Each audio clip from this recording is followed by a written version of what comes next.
kenn ci ñoom nga xam ne yàgg na maa menacé fu ne ñëw na tey effet yàlla def na duma naa ko futti naa ko fekkewul sax séance bi loolu gënalu ma woon ni ma ko waxee nii waaye loolu message rek bu ñu leen di envoyé parce que monopole de la violence kenn yoru ko. xam nga assemblée bi damay wax sénégalais yi nii boo gisee sama tànk néew ci assemblée bi ay at a ngi nii dañuy dund ci assemblée ñu nag ñoom ñoo ko xam saaga yi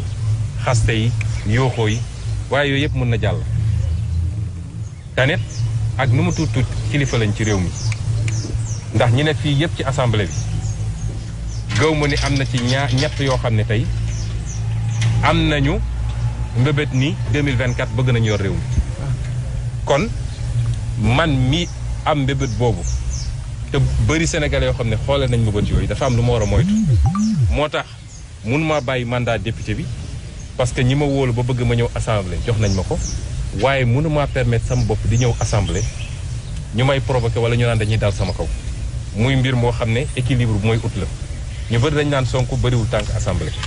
waaye su ma dul woon téye sama bopp fii ci assemblée bi parce que loolu seen pexe la dañu ne waa ji su ñëwee te ay ndigal yu ñu leen jox la bu ñëwee provoqué leen ko attaqué leen ko xeex leen ak moom bu ko defee sénégalais ne Sonko ngi xeex assemblée